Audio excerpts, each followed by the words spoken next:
Kara Donitz, figura que marcaria profundamente a história, veio ao mundo em 16 de setembro de 1891, na então pacata Grunau, pequena cidade às portas de Berlim que hoje se integra à própria capital alemã. Filho de Emil Donitz, engenheiro de profissão, cresceu em um lar de classe média estável, beneficiado pelo florescimento econômico que a Revolução Industrial e a primeira onda de globalização traziam à Europa no final do século XIX.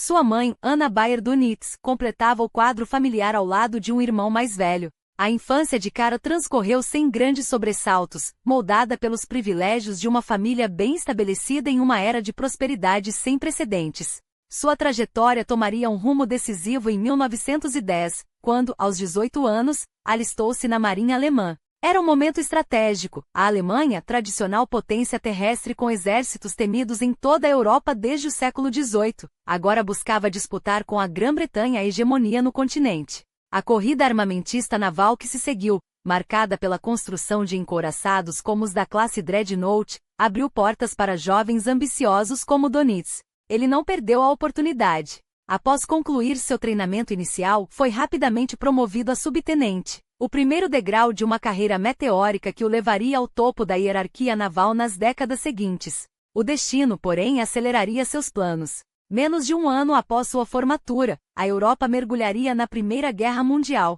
As tensões entre Grã-Bretanha e Alemanha eram apenas uma faceta de um conflito muito maior, alimentado por rivalidades imperiais na África e na Ásia, além de disputas regionais como os Balcãs, onde Áustria-Hungria e Império Russo mediam forças para ocupar o espaço deixado pelo declínio otomano. Em julho de 1914, uma crise local bastou para acender a mecha. Até agosto, a Entente, formada por britânicos, franceses e russos, já estava em guerra contra as potências centrais, Alemanha, Áustria-Hungria e otomanos, em um conflito que logo arrastaria nações como Japão e Estados Unidos, transformando-se na Primeira Guerra verdadeiramente global. Donitz foi imediatamente enviado para servir no SMS Breslau, um cruzador leve destacado no Mediterrâneo.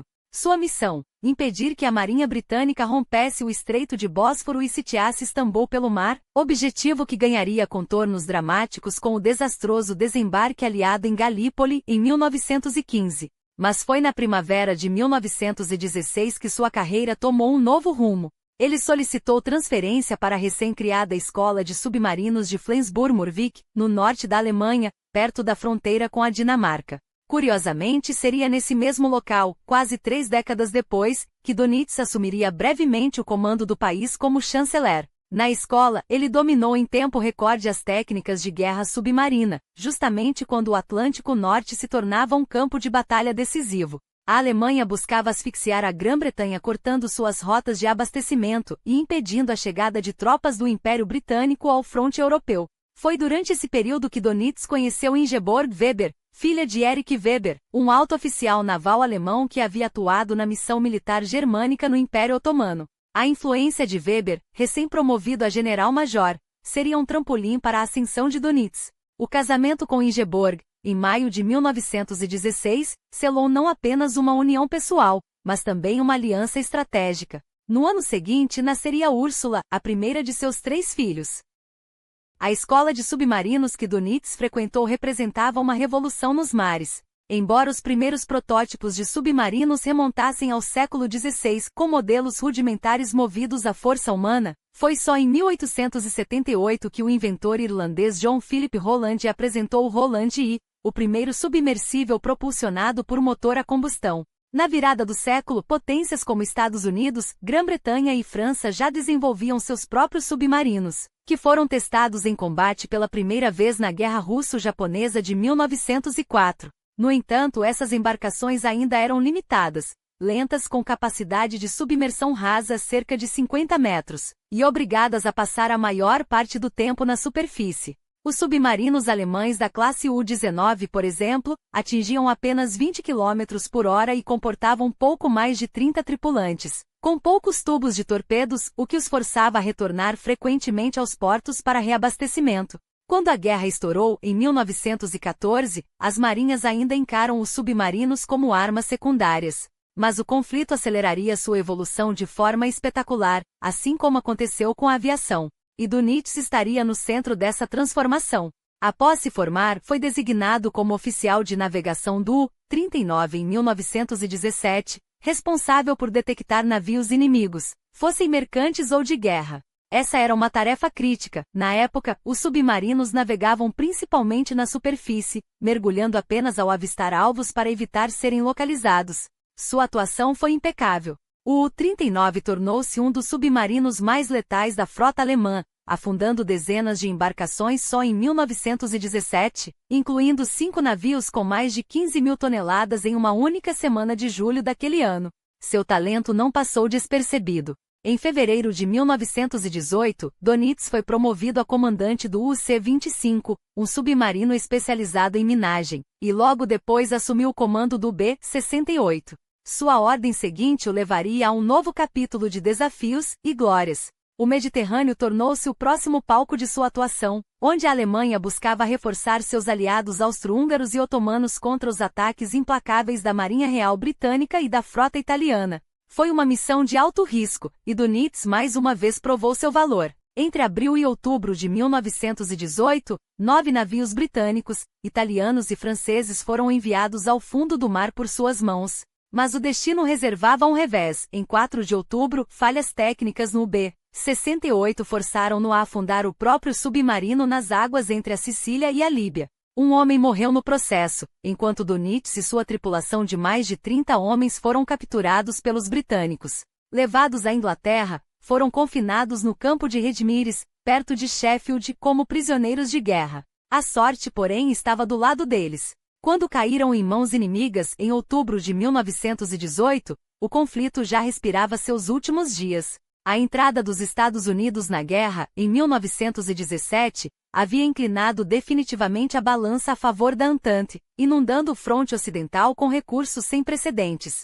Enquanto isso, a Alemanha e o Império Austro-Húngaro desmoronavam por dentro, economias arrasadas, fome generalizada e revoltas populares minavam a autoridade de seus governantes. Nas 6 semanas seguintes à captura de Dönitz, cada uma das potências centrais rendeu-se.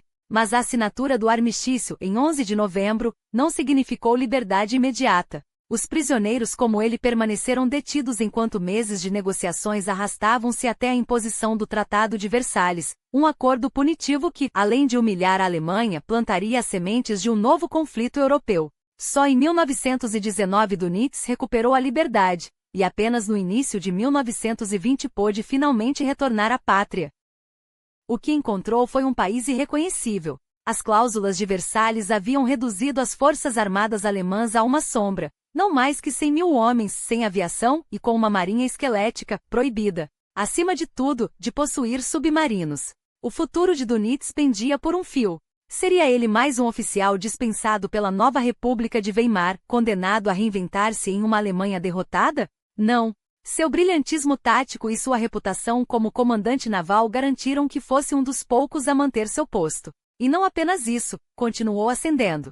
Promovido a tenente em 1921 e a capitão-tenente em 1928. Consolidou-se como uma das maiores autoridades europeias em guerra torpedística, mesmo com a Alemanha proibida de ter frota submarina. Enquanto isso, sua vida pessoal florescia. Ao lado de Ingeborg, viu a família crescer com a chegada de Klaus e Peter, que se juntaram à primogênita Úrsula nos primeiros anos da década de 1920. Mas o cenário político alemão era um vulcão prestes a entrar em erupção. O fim da Grande Guerra havia deixado a Europa em frangalhos, com mais mortes entre 1918 e 1923 do que durante os próprios anos de combate. Na Alemanha, extremistas de direita e esquerda disputavam o poder nas ruas de Berlim e Munique, enquanto milícias armadas proliferavam. Um breve período de estabilidade econômica e efervescência cultural entre 1923 e 1929 não resistiu ao crash da Bolsa de Nova York. Com a Grande Depressão, o país mergulhou no caos, e com ele ressurgiram os fantasmas do radicalismo. Em janeiro de 1933, Adolf Hitler, líder do Partido Nazista, soube explorar a crise como ninguém. Em semanas transformou a frágil democracia weimariana em uma ditadura de partido único. E não havia dúvida sobre suas intenções. A ideologia nazista, exposta em Mein Kampf e nos discursos de figuras como Joseph Goebbels, pregava uma guerra de vingança contra a Europa, com a Alemanha como império dominante, o Terceiro Reich. A partir de 1935, Hitler começou a rasgar o Tratado de Versalhes. A remilitarização foi declarada, centenas de milhares de soldados foram recrutados, uma nova força aérea surgiu dos escombros, e a Reichsmarine deu lugar à Kriegsmarine, uma marinha projetada para superar em muito sua antecessora. O Acordo Naval Anglo-Germânico, assinado em 1935, abriu uma brecha crucial, permitiu à Alemanha reconstruir, ainda que de forma limitada, sua frota de submarinos. Dönitz foi a escolha óbvia para liderar essa ressurreição. Nomeado comandante da nova esquadra de U-Boats, em semanas já ostentava o posto de Capitão zur See, um dos mais altos na hierarquia naval. Sua ascensão, porém, o colocou em rota de colisão com seu superior imediato, o almirante Erich Raeder, comandante-chefe da Kriegsmarine desde 1928. Raeder, um veterano da era Weimar mantido no cargo por Hitler, defendia uma estratégia naval centrada na expansão da frota de superfície, navios de guerra, cruzadores e destruidores que pudessem, ao menos em teoria, rivalizar com a esmagadora superioridade da Marinha Real Britânica. Era uma visão realista, mas limitada. Ele sabia que a Alemanha jamais igualaria o poderio naval britânico a curto prazo. Dönitz, no entanto, tinha uma convicção inabalável. Para ele, a Kriegsmarine não precisava nem poderia competir em termos de tonelagem ou número de encouraçados. A chave estava em outra parte, na guerra submarina. E ele estava determinado a provar que com tática, tecnologia e audácia, os U-Boats poderiam virar o jogo. Uma virada estratégica decisiva. De repente, a Kriegsmarine não estava mais confinada aos estreitos canais do Mar Báltico ou às águas disputadas do Mar do Norte. Agora, os lobos cinzentos de Dönitz tinham à sua disposição uma rede de bases que se estendia por milhares de quilômetros, desde os portos gelados do Círculo Polar Ártico até as baías ensolaradas da costa atlântica francesa. Era um tabuleiro de xadrez naval redesenhado, e Dönitz estava pronto para jogar com mestria. A conquista da Noruega, em particular, foi um golpe de gênio estratégico. Não apenas porque abriu rotas seguras para o minério de ferro sueco, vital para a máquina de guerra alemã, mas porque transformou o flanco norte da Europa em uma armadilha mortal para os comboios aliados. Com bases em Narvik, Trondheim e Bergen, os U-Boats poderiam agora interceptar as rotas de abastecimento britânicas rumo à União Soviética, sufocando a resistência antes mesmo que ela ganhasse força. E Dönitz não perdeu tempo. Enquanto os generais de Hitler celebravam a queda da França, ele já estava traçando planos para estrangular a Grã-Bretanha onde mais doía, em suas linhas de suprimento. Mas a expansão territorial não era suficiente. Dönitz sabia que para vencer a Batalha do Atlântico precisava de mais do que portos, precisava de inovação. Enquanto Raeder ainda sonhava com encouraçados monumentais, o almirante dos submarinos investia em tecnologia que mudaria o curso da guerra. Os U-Boats tipo 7, ágeis e letais, foram aperfeiçoados para operar em matilhas Rudeltaktik, uma tática que transformava submarinos isolados em uma força coordenada, capaz de esmagar comboios inteiros em ataques sincronizados. E quando os aliados responderam com sonares e cargas de profundidade, Dönitz contra-atacou com o Senorshell, um dispositivo que permitia aos submarinos recarregar suas baterias sem emergir, tornando-os quase invisíveis. Os resultados foram devastadores. Entre 1940 e 1941, os U-Boats afundaram milhões de toneladas de navios aliados, empurrando a Grã-Bretanha à beira da fome. Churchill mais tarde admitiria que a ameaça submarina foi o único momento em que verdadeiramente temeu a derrota. E enquanto o mundo olhava para as blitzkriegs na Europa ou para os combates aéreos sobre a Inglaterra, Dönitz, silenciosamente estava ganhando a guerra no mar. Mas havia um preço. A eficácia brutal dos U-Boats veio acompanhada de uma crueldade calculada. Dönitz não fazia distinção entre navios de guerra e embarcações civis. Para ele, todo navio que transportava suprimentos para a Grã-Bretanha era um alvo legítimo, e se civis morressem no processo, era um dano colateral necessário. O afundamento do SS Athenia, em 1939, foi apenas o início. Nos anos seguintes, centenas de navios mercantes, muitos deles sem escolta ou armamento, foram enviados ao fundo do oceano por torpedos alemães, com milhares de vidas perdidas. Quando questionado sobre a ética dessas ações, Dönitz era implacável. A guerra não é um jogo de cavalheiros. É uma luta pela sobrevivência. Essa mentalidade, aliada à sua lealdade inquebrantável a Hitler, solidificou seu lugar no alto comando. Enquanto Haider, cada vez mais marginalizado, via seus sonhos de uma frota de superfície desmoronarem, Dönitz ascendia como arquiteto de uma guerra naval sem precedentes. E quando, em 1943, ele finalmente assumiu o comando supremo da Kriegsmarine, não foi por acaso. Foi porque em um conflito onde os recursos eram escassos e as vitórias, raras, ele havia provado que seus submarinos baratos, letais e implacáveis, eram a única arma capaz de levar a Alemanha à vitória. Ou pelo menos era isso que ele acreditava. A realidade, como logo descobriria, seria muito mais cruel. Foram os portos franceses conquistados em 1940, que transformaram a guerra no Atlântico Norte em um campo de batalha estratégico pelos anos seguintes.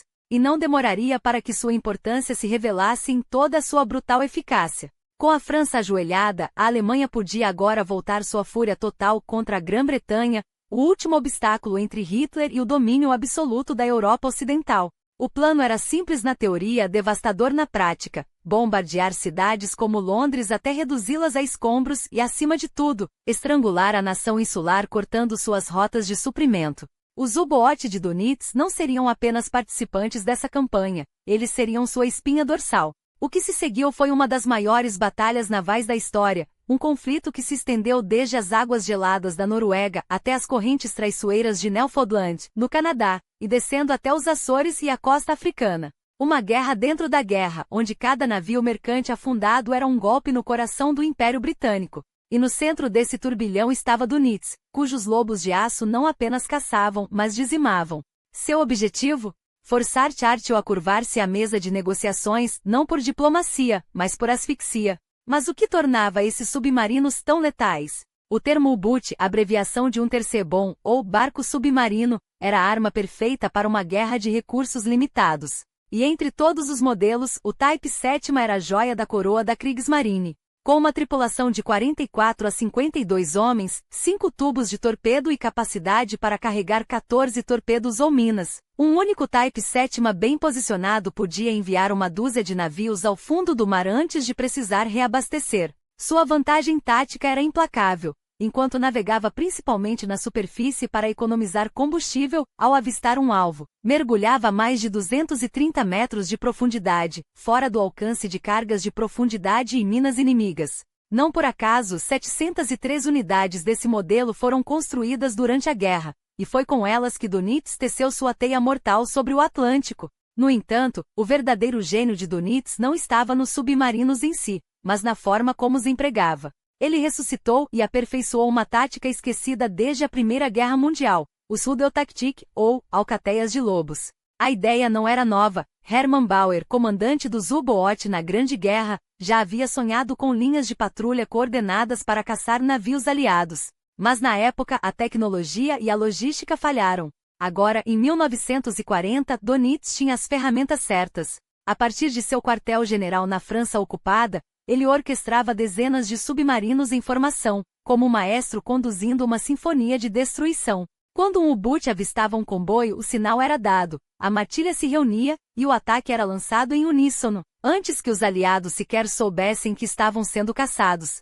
E aqui entrava o segredo mais bem guardado da Kriegsmarine, o código Enigma. As mensagens entre submarinos e comandos eram criptografadas de forma tão complexa que nos primeiros anos da guerra, os britânicos as interceptavam, mas não conseguiam decifrá-las. Era como se Dönitz tivesse uma linha direta e invisível com cada um de seus lobos, enquanto os aliados navegavam às cegas. O resultado? Entre julho de 1940 e abril de 1941, os U-Boot afundaram quase 300 navios aliados, 1,5 milhão de toneladas de suprimentos, petroleiros, alimentos e munições enviadas ao fundo do oceano. Os capitães alemães chamaram esse período de Die erste glückliche Zeit, o primeiro tempo feliz. Para a Grã-Bretanha foi um pesadelo que ameaçou afogá-la em sua própria dependência do mar.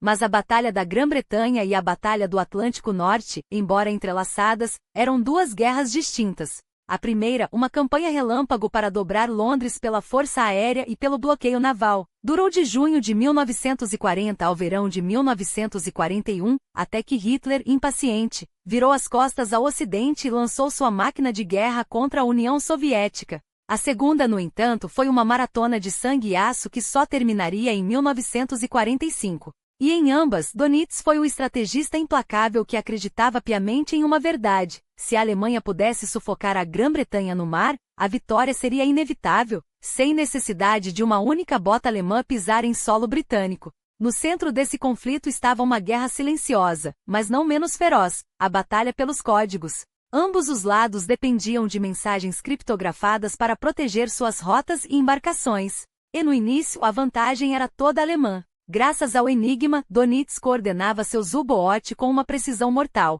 enquanto os britânicos tentavam, em vão, quebrar o sigilo que o cegava. Era um jogo de xadrez onde, por enquanto, apenas um dos jogadores enxergava todo o tabuleiro. E as consequências seriam catastróficas. O mar se tornará um cemitério flutuante. Navios aliados afundavam aos montes, enquanto os U-Boot de Dönitz emergiam quase incólumes das profundezas, como predadores que jamais erravam o golpe. Os números eram brutais: toneladas de aço e vidas engolidas pelo Atlântico, enquanto a máquina de guerra alemã, por um breve mas letal instante, parecia invencível. Mas até o mais bem oleado mecanismo tem sua falha, e a dos alemães estava prestes a ser exposta de maneira devastadora. Tudo mudou em maio de 1941. Não por um erro estratégico, não por uma batalha perdida no campo de batalha, mas por um golpe de sorte, ou de destino, que viraria o jogo para sempre. Um U-Boot, o 110, foi capturado intacto pela Marinha Real Britânica com sua preciosa máquina Enigma a bordo. Em questão de semanas, os criptógrafos de Bletchley Park, liderados por gênios como Alan Turing, desvendaram o código que por tanto tempo havia cegado os aliados. De repente, o tabuleiro se iluminou. Os britânicos passaram a ler as mensagens alemãs como se fossem cartas abertas, rastreando os lobos de Dönitz com uma precisão que antes lhes era negada. O Atlântico Norte, outrora um território de caça fácil para os submarinos, transformou-se em uma armadilha mortal. Enquanto isso, Dönitz operava a partir de sua base na França ocupada, tecendo sua teia de guerra com uma obstinação que beirava a obsessão. Viajava esporadicamente a Berlim para exigir de Hitler mais recursos, mais submarinos, mais munição, sempre mais. E, em parte, ele os obteve. Mas não da maneira que a história costuma retratar. Os U-Boot chegavam sim, porém em números insuficientes, enquanto o tempo e as marés da guerra trabalhavam contra a Alemanha. Do outro lado do Atlântico, os britânicos recebiam reforços cruciais. A Marinha Real canadense entrava na luta com tudo e os Estados Unidos, embora ainda não oficialmente em guerra, já estendiam sua sombra protetora sobre os comboios aliados. Mesmo assim, Dönitz seguia colhendo vitórias sangrentas. Seus lobos afundaram mais de 3.500 navios mercantes e 175 vasos de guerra, um massacre que, em números frios, fazia da Kriegsmarine a vencedor tática da Batalha do Atlântico. Mas vitórias estatísticas não ganham guerras. E enquanto os submarinos alemães ceifavam vidas no mar, o alto comando nazista desviava recursos vitais para outro fronte, a invasão da União Soviética. Dönitz, estrategista brilhante que era, compreendia o jogo melhor que ninguém. O transporte inimigo é uma única entidade, declarara certa vez. Não importa onde um navio é afundado. Uma vez destruído, precisa ser substituído, e isso é o que importa. Se essa máxima tivesse sido seguida sem hesitação, se a Alemanha tivesse concentrado toda sua fúria no estrangulamento dos suprimentos aliados, o curso da história poderia ter sido outro. O destino, porém, tinha outros planos. O final de 1941 não trouxe apenas o inverno russo e a derrota iminente nas estepes geladas. Em dezembro, o ataque a Pearl Harbor arrastou os Estados Unidos para a guerra, e com eles, uma enxurrada de recursos, indústrias e homens que fariam tremer até os alicerces do Terceiro Reich. No curto prazo, no entanto, a entrada americana foi um presente envenenado para Dönitz. Os mares ao largo da costa leste dos Estados Unidos tornaram-se um banquete para os U-Boot. Sem proteção adequada, os navios mercantes americanos eram presas fáceis e os submarinos alemães, agora livres para caçar em águas antes neutras, mergulharam numa orgia de destruição conhecida como Operação Paukenschlag, ou, para os tripulantes dos U-Boot, a segunda época feliz por meses foi um massacre. Dezenas de navios aliados afundaram do Atlântico Norte até o Golfo do México, enquanto menos de 20 submarinos alemães eram perdidos. Mas como na Batalha da Grã-Bretanha, a euforia inicial escondeva uma armadilha. Os americanos aprenderam rápido. Até o outono de 1942, os comboios passaram a ser escoltados com eficiência letal, e a segunda época feliz chegou ao fim tão abruptamente quanto começara. Enquanto isso, a guerra se expandia para novos teatros, e a Kriegsmarine era arrastada para um deles contra a vontade de Dönitz. O Mediterrâneo, desde a entrada da Itália na guerra em 1940, tornará-se um campo de batalha crucial. Com as forças do eixo avançando pela África e pelos Balcãs, cortar as linhas de suprimento britânicas para o Egito e Malta tornou-se uma prioridade. Dönitz, no entanto, resistia. Ele sabia que cada submarino enviado para aquelas águas quentes era um recurso subtraído do Atlântico, onde a verdadeira batalha estava sendo travada. Mas Hitler insistia e os U-Boot foram despachados. O resultado? Um desastre estratégico. Mais de 60 submarinos afundados, tripulações inteiras perdidas, e nenhuma vitória duradoura. Pior, enquanto a Kriegsmarine sangrava no Mediterrâneo, os aliados consolidavam seu domínio no norte da África, culminando na invasão da Sicília em 1943, o início do fim para o eixo na Europa.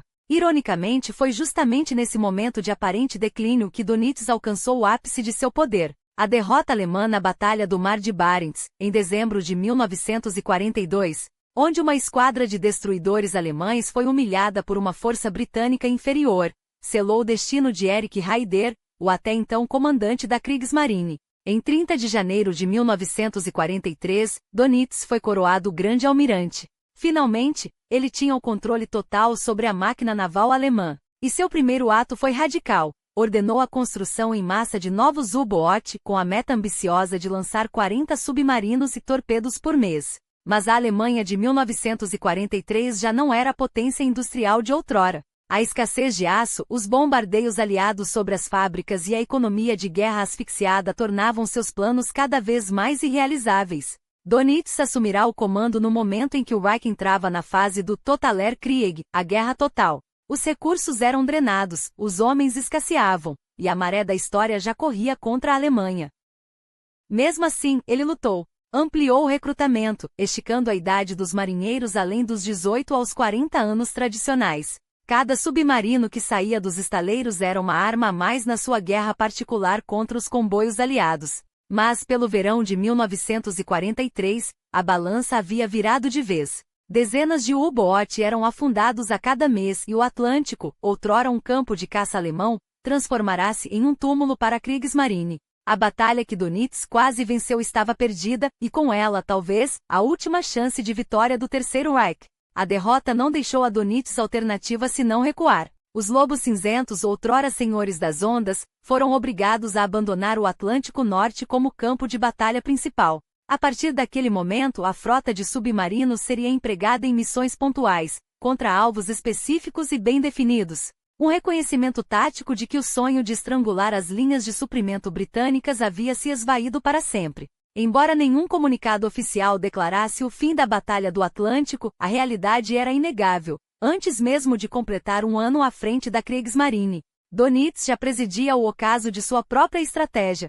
O golpe mais cruel viria em maio de 1943, mês que ficaria gravado na memória dos submarinistas como o Maio Negro. Até então, os aliados haviam sofrido baixas pesadas nos primeiros meses do ano, mas a maré começou a virar quando Londres e Washington decidiram jogar todas as suas fichas na mesa. Com a iminência da abertura de uma frente no sul da Europa, a invasão da Itália já se desenhava no horizonte. Era vital garantir que suprimentos chegassem intactos à Grã-Bretanha e ao norte da África. Recursos adicionais foram desviados para o Atlântico, e o resultado foi devastador. Ironicamente, foi justamente quando Dönitz atingiu o ápice de seu poderio naval, com 240 U-Boot em operação no final da primavera de 1943, que o desastre se abateu sobre ele. Os comboios aliados, antes vulneráveis, passaram a ser escoltados por um número cada vez maior de corvetas, fragatas e aeronaves de patrulha. Em questão de dias, a equação se invertiu. O número de submarinos detectados e destruídos disparou, enquanto as perdas de navios mercantes aliados despencaram. Até o dia 24 de maio, mais de 40 U-Boot haviam sido enviados ao fundo em apenas 4 semanas, uma média aterradora de um submarino afundado a cada 16 horas. A essa taxa de atrito, Dönitz calculou que até o final do ano, não restaria nem sombra de sua frota. Não havia escolha. Ordenou a suspensão imediata dos ataques aos comboios no Atlântico e chamou de volta os submarinos sobreviventes aos portos alemães, em um recuo estratégico que soava como uma confissão de derrota. Mas o pior ainda estava por vir. Após as vitórias esmagadoras de maio, os aliados intensificaram a caçada com a formação dos chamados grupos caça-matança, esquadrões rápidos de navios antissubmarino, reforçados por cobertura aérea, cuja única missão era rastrear e aniquilar os U-Boot. Em semanas, Donitz, que antes operava impunemente desde as costas do Brasil e da Argentina até o Ártico, viu-se forçado a recuar suas embarcações para águas mais próximas da Europa. Até o final do verão de 1943, sua guerra havia se reduzido a uma resistência simbólica, missões limitadas ao norte do Atlântico, raramente ultrapassando os Açores, concentradas nas águas a oeste da Irlanda e da Islândia. Qualquer submarino que ousasse se aproximar das costas britânicas era alvo fácil. Os Type 7, ainda dependentes de navegação de superfície, tornaram-se presas para a superioridade aérea aliada, que agora dominava os céus da Europa Ocidental e do Atlântico Norte sem contestação. Esses grupos caça-matança selaram o fim da era dos Rudéis, matilhas de lobos. Um exemplo brutal ocorreu em outubro de 1943, quando um grupo de 14 U-Boot atacou o comboio ONS 21206, composto por 114 navios mercantes, escoltados por 3 grupos de guerra com 7 navios de combate e 11 embarcações menores. Em tempos passados, uma matilha teria considerado aquele comboio um banquete fácil, mas, diante das táticas aprimoradas dos aliados e de seu domínio aéreo, o resultado foi catastrófico para os alemães. 6 submarinos foram afundados, enquanto apenas um navio aliado foi perdido. Após esse desastre, Donitz abandonou definitivamente a tática dos Rudéis. Doravante, os poucos U-Boot que ainda restavam seriam enviados em missões solitárias, caçando alvos isolados de valor estratégico. Mas a guerra não poupou nem mesmo o próprio Donitz em seu ímpeto destruidor. Como todo alemão sob o regime nazista, ele e sua família estavam condenados a pagar seu tributo de sangue. Seus 2 filhos, Klaus e Peter, alistaram-se na Kriegsmarine, movidos pelo dever, ou pela ilusão de glória. Peter, o mais novo, mal havia completado 20 anos quando encontrou seu fim no U-954, um Type Vit que tentava atacar o comboio SC-130 rumo a Liverpool, em 19 de maio de 1943. Detectado pelas escoltas britânicas, o submarino foi atingido por uma salva de Ursus armas antissubmarino que naquela altura, já equipavam todas as fragatas e corvetas aliadas. O U-954 afundou com toda a tripulação, levando Peter consigo para as profundezas do Atlântico. Diante da tragédia, Hitler em pessoa interveio, por decreto. Filhos sobreviventes de oficiais superiores que perdessem um herdeiro em combate deveriam ser afastados da linha de frente. Klaus, o primogênito, foi retirado do serviço ativo e enviado para estudar medicina na Alemanha. Mas o destino, implacável, não pouparia nem mesmo essa precaução. No dia de seu 24º aniversário, 13 de maio de 1944, Klaus convenceu amigos da Marinha a levá-lo, extraoficialmente, em um ataque relâmpago a Chelsea na costa inglesa, a bordo de uma Sailboat, lancha rápida. Foi um erro fatal. A embarcação foi interceptada pelo destruidor francês La Combattante e afundada no Canal da Mancha. Quase exatamente um ano após a morte de Peter, Klaus também pereceu nas águas que seu pai tanto disputará. Se as perdas pessoais de Donitz foram devastadoras, elas eram apenas 2 gotas em um oceano de horror que a guerra havia se tornado. Milhões morriam não apenas nos campos de batalha, mas em câmaras de gás, em guetos esmagados pela fome, em fábricas onde seres humanos eram consumidos como combustível para a máquina de guerra nazista. Judeus, ciganos, eslavos, todos reduzidos a números em uma contabilidade da morte orquestrada pelo regime. Aqui a figura de Donitz se torna ambígua. Ele poderia alegar, como fez mais tarde, que sua guerra era travada apenas nas águas do Atlântico, longe dos campos de extermínio. Mas as evidências sugerem que sabia. E mais, seus submarinos, ao bloquearem rotas vitais, contribuíram indiretamente para prolongar um conflito que permitiu que a engrenagem do Holocausto girasse sem interrupção. Sistemática violência contra civis, um padrão que se estendeu por toda a guerra. Seus U-Boats não se limitavam a afundar navios de guerra. Eles caçavam embarcações mercantes, transatlânticos e até barcos de pesca, muitas vezes sem aviso, deixando náufragos à mercê das águas geladas do Atlântico. Era uma estratégia calculada, esgotar a Grã-Bretanha pela fome, quebrar sua resistência através do terror. Quando milhares de crianças britânicas foram evacuadas para o campo em 1940, não foi por acaso que os submarinos alemães intensificaram seus ataques às rotas de abastecimento de alimentos. Dönitz sabia que cada torpedo disparado contra um navio de cereais era um golpe direto contra a moral civil. E quando a guerra se arrastava, e a Alemanha passava a depender cada vez mais do trabalho escravo para sustentar sua máquina de guerra, suas mãos também se mancharam desse sangue. As fábricas que produziam os torpedos de seus U-boats, os estaleiros que construíam seus submarinos, todos eles se beneficiavam da mão de obra de prisioneiros eslavos. Judeus, opositores políticos, reduzidos à condição de peças descartáveis em uma engrenagem que ele ajudava a manter em movimento. Enquanto o Holocausto atingia seu auge de brutalidade em 1944, com câmaras de gás operando em ritmo industrial e marchas da morte drenando o que restava dos guetos, Dönitz não estava nas trincheiras da Polônia ou nos campos da Ucrânia. Mas sua guerra no Atlântico era um pilar que permitia que o pesadelo continuasse. Os aliados preparavam a invasão da Normandia, uma operação que dependia absolutamente do controle das rotas marítimas. E foi aí que a Kriegsmarine, sob seu comando, tentou seu último grande golpe, interromper o fluxo de homens, tanques e suprimentos que chegavam à Europa. Para isso, ele contou com inovações tecnológicas que, em outras circunstâncias, poderiam ter sido celebradas como marcos da engenharia. O Type 21, por exemplo, era uma obra-prima da guerra submarina, um predador silencioso capaz de mergulhar por dias, carregando mais torpedos do que qualquer outro submarino de sua época, com velocidade e autonomia que deixavam seus antecessores no chinelo. Dönitz apostou tudo nessa carta. Hitler, em um surto de desespero, ordenou a produção de mais de 1000 unidades. Mas a Alemanha de 1944 já não tinha tempo nem recursos. Apenas uma centena começou a ser construída, 2 no final entraram em ação. Ainda assim, o legado desse projeto ecoaria por décadas, as superpotências do pós-guerra estudariam seus desenhos, copiariam suas soluções.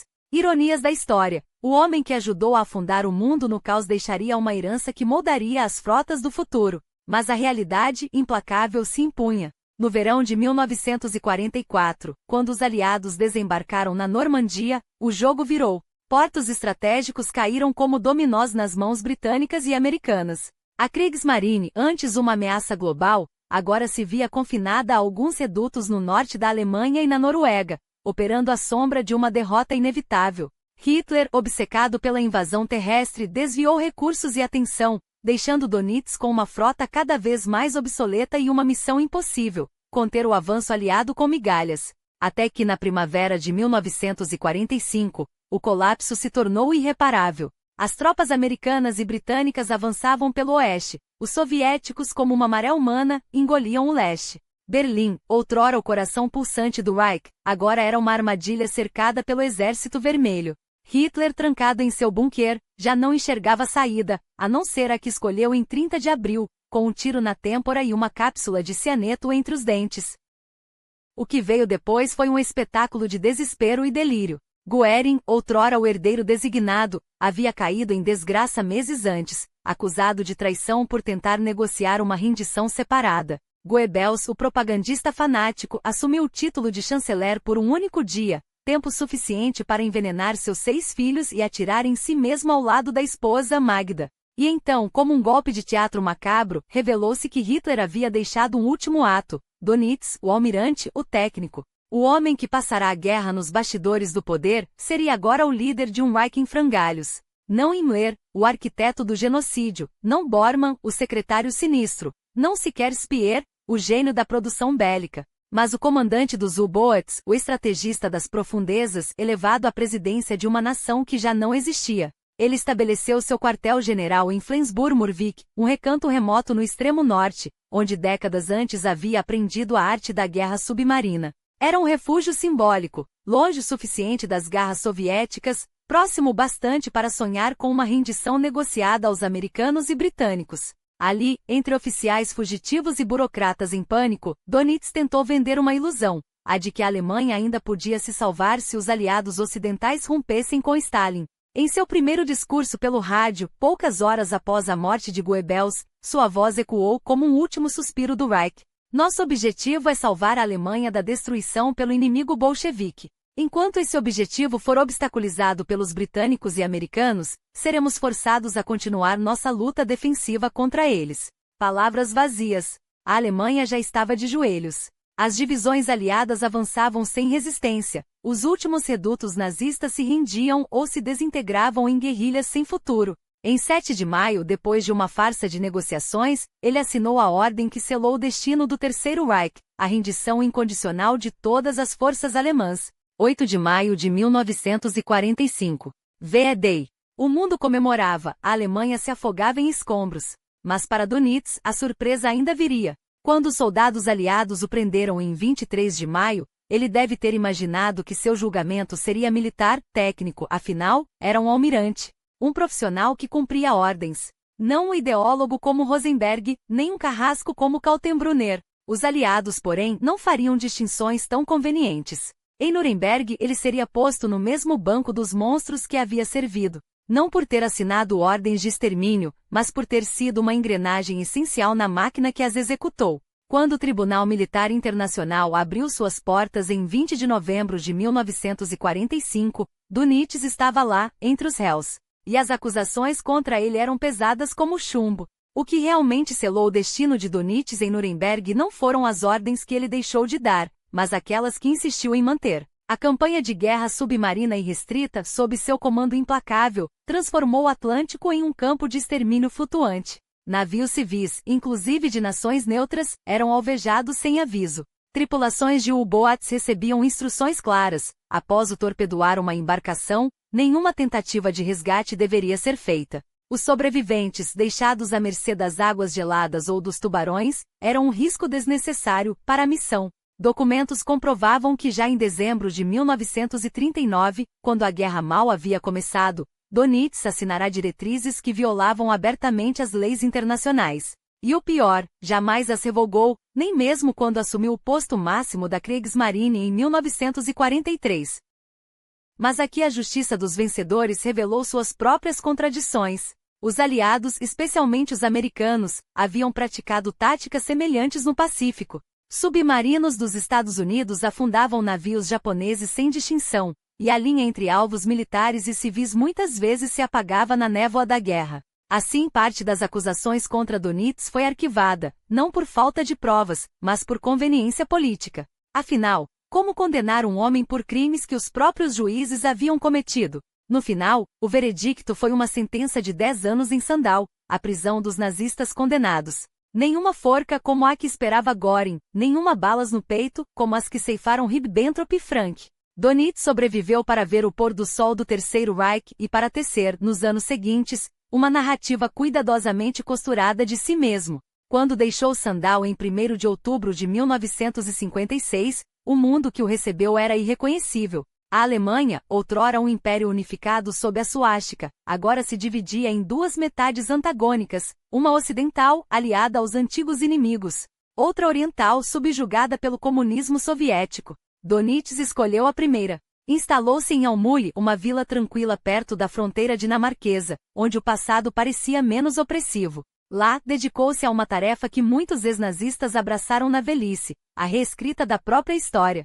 Seus Memórias 10 anos e 20 dias, 1958, e Minha Vida em Mudança, 1968, foram exercícios de autojustificação. No primeiro, reduziu sua trajetória a 2 atos, uma década à frente dos U-boats e 20 dias como presidente de um Reich em chamas. No segundo, pintou-se como um oficial apolítico arrastado pela maré da história. Em ambos, a mensagem era a mesma: ele servirá à pátria, não ao partido. Uma distinção conveniente, mas falsificada pelos fatos. Dönitz não era apenas um militar obediente, era um nazista convicto, cujas crenças racistas e lealdade inquebrantável a Hitler o tornaram digno de confiança nos momentos finais do regime. Até sua morte, em 24 de dezembro de 1980, ironicamente na véspera de um Natal que ele ajudara a ensanguentar, jamais demonstrou remorso. Seu funeral com honras militares foi um epílogo grotesco, o último adeus a um homem que por décadas ordenara a morte de milhares sem pestanejar.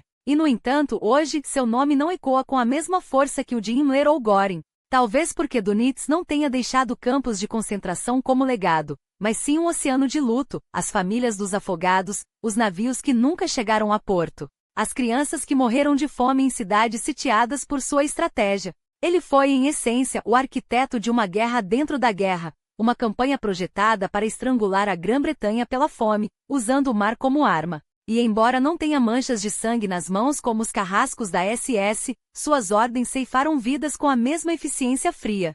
Se há um mérito a ser reconhecido, e há um mérito sombrio, é que ao assumir o poder em maio de 1945, acelerou a rendição incondicional. Mas isso não apaga o resto. A pergunta permanece: a justiça de Nuremberg foi cega ou míope ao poupá-lo da forca? Um homem que por anos comandou uma máquina de morte disfarçada de estratégia naval, que nos estertores do Reich ainda jurava lealdade a um sistema genocida, que até o fim, recusou-se a curvar a cabeça. Talvez a resposta esteja não no que Dönitz fez, mas no que ele representou, a prova de que o mal não precisa de campos de extermínio para ser absoluto. Às vezes basta um oceano, um torpedo e a ordem de não olhar para trás.